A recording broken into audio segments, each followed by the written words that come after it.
दोस्तों, केशवनगर नाम का एक गांव था। उस गांव में अमित और मनोज दो मित्र रहते थे। अमित बहुत धार्मिक था, जो भगवान को बहुत मानता था, और उसकी ईश्वरीय आस्था इतनी प्रगाढ़ थी कि उसका मानना था कि इस संसार में जो भी कार्य हो रहा है वह सभी ईश्वर ही कर रहे हैं। जबकि मनोज बहुत मेहनती था। एक बार दोनों ने मिलकर 1 बीघा जमीन खरीदी, जिसमें वे कृषि करके अपना जीवन समृद्ध बनाना चाहते थे।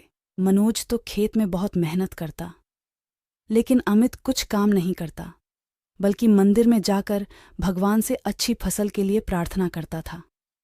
इसी तरह समय बीतता गया।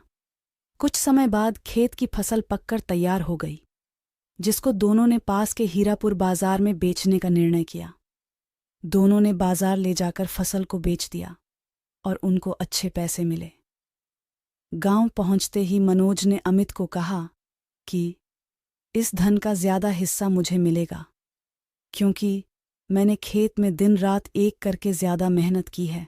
यह बात सुनकर अमित बोला, नहीं, धन का तुमसे ज्यादा हिस्सा मुझे मिलना चाहिए, क्योंकि मैंने भगवान से इसकी प्रार्थना की, तभी हमको अच्छी फसल हुई।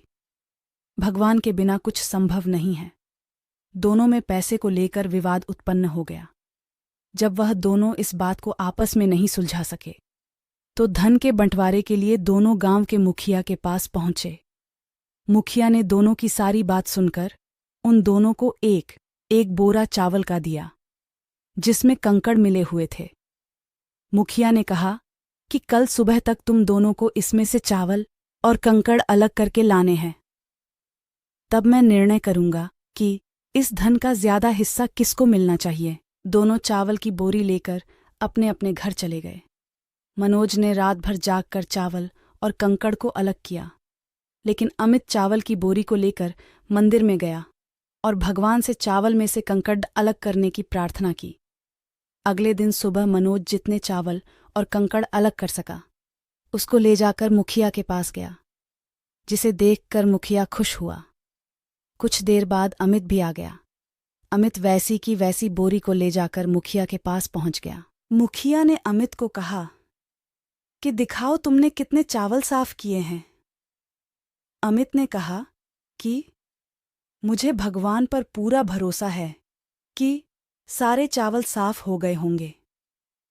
जब बोरी को खोला गया तो चावल और कंकड़ वैसे के वैसे ही थे। मुखिया ने अमित को कहा कि भगवान भी तभी सहायता करते हैं जब तुम मेहनत करते हो। मुखिया ने धन का ज्यादा हिस्सा मनोज को दिया। इसके बाद अमित भी मनोज की तरह खेत में मेहनत करने लगा, और अब की बार उनकी फसल पहले से भी अच्छी हुई और दोनों बहुत खुश हुए। इस कहानी से हमें यह सीख मिलती है कि हमें कभी भी भगवान के भरोसे नहीं बैठना चाहिए।